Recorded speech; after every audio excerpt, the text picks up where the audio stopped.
All right, glad to have you back. Nigeria's aviation industry has witnessed a major overhaul in 2025, driven by wide-ranging policy reform, infrastructure enhancement, and increased private sector involvement. The sector, a critical element in Nigeria's transport sector and economy, has seen significant developments in recent years, with 20 airports, numerous regulated airstrips and airports, 23 active domestic airlines, 554 licensed pilots, 913 licensed engineers, 1,700 cabin personnel. The industry is a vital component of the country's economy. Nigerian aviation sector has been bolstered by the country's improved aviation infrastructure facilities, including state-of-the-art navigational aids, modern weather, forecasting equipment, and highly skilled manpower. Earlier in the year, the NCAA has been instrumental in regulating the industry, ensuring compliance with international standards and recommended practices. The authorities' efforts, with the backing of the Minister of Aviation and Aerospace Development, Mr. Festus Keyamo, have led to Nigeria's recent removal from the Cape Town Convention aircraft leasing risk list, enabling local airlines to access low-cost, long-term aircraft financing on the dry lease agreement. My guest is Mr. Tony Ukachukwu. He's the CEO and publisher of Aviators Africa. Thank you so much. It's really good to have you this Monday afternoon. We appreciate your time. Thank you very much, sir. It's a pleasure to always have me. Thank you. Well, I think we should do, just like I did earlier, a general overview, because we are wrapping up the year and we should start to pick one after the other some notable aviation industry, maybe milestone achievements about the present administration. What is your overview? What are you seeing? What are you learning around the industry? Basically, thank you very much. Basically, for me, we are beginning to have comfort in the industry because of the progressive nature of the Minister of Aviation and Aerospace Development, Festus Keyamo, who came in and had to push, on various fronts and has been very pivotal on issues. For me, the one that stands out most importantly is the IDERA, which is the Irrevocable Deregistration Export Request Authorization, which now allows Nigerian airlines to dry lease aircraft. Before now, they've been wet leasing, and this hampers on their bottom line. Nigerian airlines have been struggling, but with that reprieve, it has become a succor for Nigerian airlines to be able to dry lease airline. And I think most importantly, we should also know that the minister or the ministry as a whole has been able to offer Nigerian airlines the needed support they require. Case in point is looking at Airpeace now has been given slot in Heathrow. It was just Gatwick. For over 10 years or close to 10 years, Airpeace has been applying to fly to Heathrow from Nigeria, but to no avail.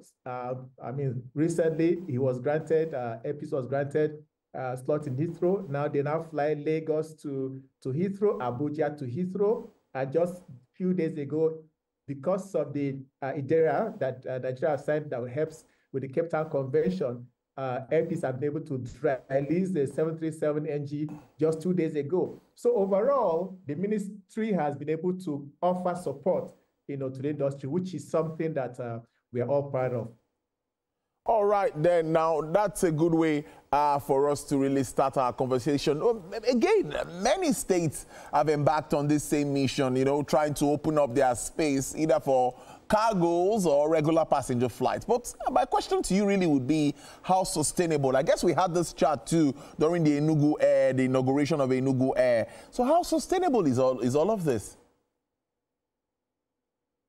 The body truly will actually come to Federal Airport Authority of Nigeria because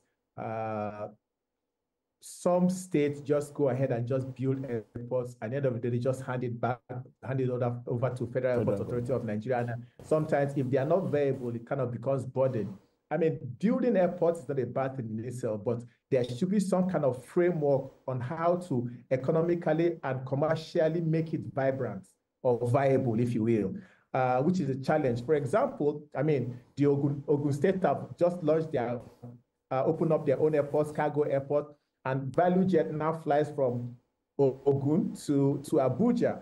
But the key question will be, how sustainable is that airport, looking at the numbers? So I think that we need to rethink how we come up with, state-owned airports and state-owned airlines by doing the numbers, because really at the end of the day, it comes down to numbers. In a country where less than 10% of the population travel by air, then something is fundamentally wrong. So we need to look for ways to stimulate that market for more people to travel so that there's volume and there's scale. That's when we'll now begin to see that airlines will have some kind of comfort and they'll stop struggling. We've talked about tax also before. Analysts say Nigeria is among Africa's overtaxed aviation sector, aviation industry, I beg your pardon, in Nigeria. And many are worried about this. Experts, players in the industry, they've been talking about this, particularly in our jurisdiction. How true is this, and what are the practical implications for the industry? So multiple taxation has been the issue that has plagued the industry for a very long time, and it's affecting the bottom line airline operators, which is a big challenge. I think this should also be looked at from a policy level, because most of them are government charges and then agency charges. Nigerian Airspace Management will have their charge, Nigerian Civil Aviation Authority will have their charge, Federal Port Authority will have their charge, and then there are different fuel charges and surcharges, multiple taxation everywhere. And then these taxes amount to up to 60% in some cases. You find out that the airline is just having 40%, revenue come to them. So this is a major challenge. On top of that, the Nigerian Civil Aviation Authority have just said, effective December 1st, they're going to add advanced passenger information system levy of $11.5 with an existing $20 security fee. I mean, they put this to say it will help the security architecture and profiling and the efficiency at the airport. But again, this will mean pushing this burden to the passengers. So taxation is one of the issues that we need to tackle, and then bringing more taxation. I mean, this tax is for inbound and outbound international passengers. They are naturally, airlines will pass this burden to passengers, and already fares are not cheap.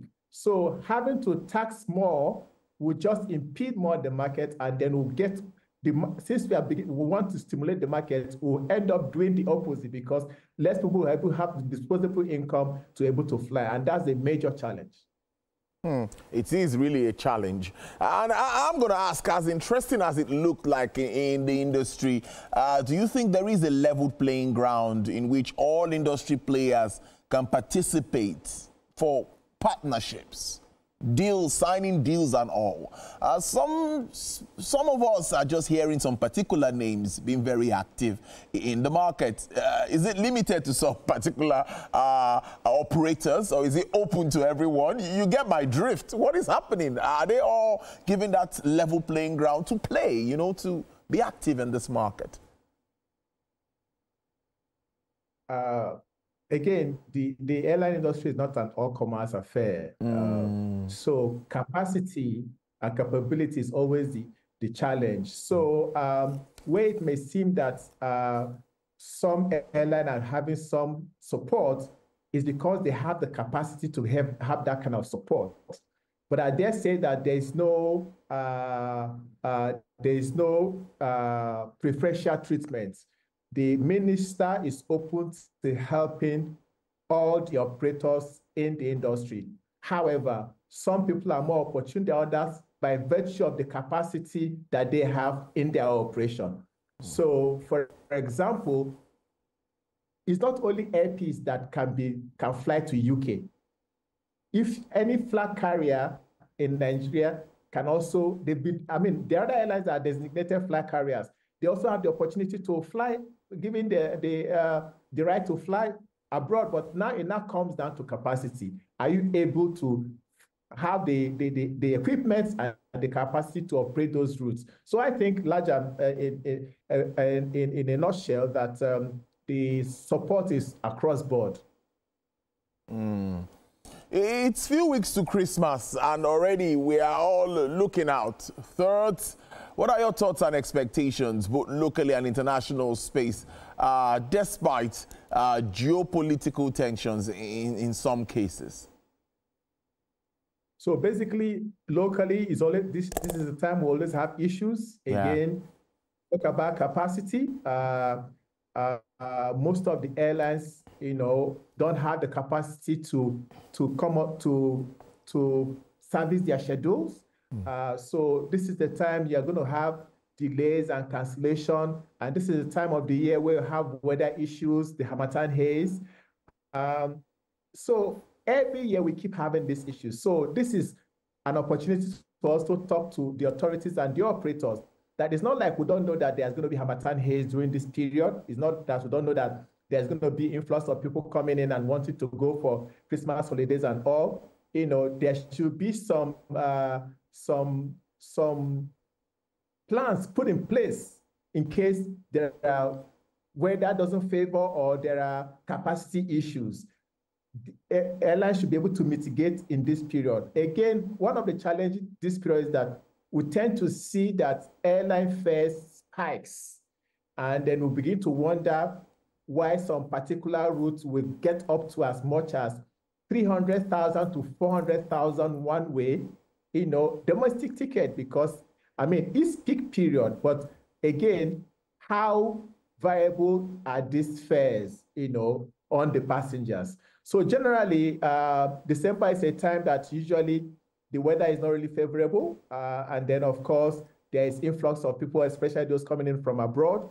So airlines should prepare, make sure they have enough capacity and aircraft in place in case there's any issue, so that they can able to have seamless operations. But internationally, of course, we've seen that there's a shutdown in the US, though it's not affecting international travel that much. But again, if that persists, then it will begin to see that will affect international travels as well. Finally, what are the prospects? Of course, there are a series of prospects, but looking at all of these new openings now, Brazil, Nigeria, I also read today that I think the Polish government are meeting with the minister. A lot of expansion across the entire industry. What's your outlook or your projections for the aviation industry in your understanding? Okay, so I also feel I failed to mention that the bilateral service agreement that we are signing with countries now is also a boost. Of course, the one with Brazil that you rightly mentioned, and Air Peace was able to operate a flight from Lagos to Brazil. That was a game changer as well. So the minister is also looking to sign BASA agreement. Before now, we had up to over 70 BASA agreements that were just idle because we lack the power reciprocity. So it behoves on Nigerian operators to be able to reciprocate on our BASAs. If not, we'll be losing out in the game. Right now, it's only, for example, in the UK, it's only Air Peace that is reciprocating with the BASA agreement. However, other areas that will sign remain to be utilized. So I think operators need the support that they require from government to make sure that they can operate and sustain some of these routes that they are beginning to operate. Of course, I see United Nigeria also going to open it up to Accra and intend to go to some international routes. So it's all looking good. The challenge is that the infrastructural deficits that we are experiencing, of course, the minister also talked about concessioning of the airport. All of this remains to be seen in the new year. And I think all in all, 2026 is looking hopeful. Mr. Tony Ukachukwu, I must thank you for your time. CEO, publisher, Aviators Africa. Thank you for joining Business Nigeria. We appreciate this. Thank you very much. Enjoy the rest of your day. All right, you too.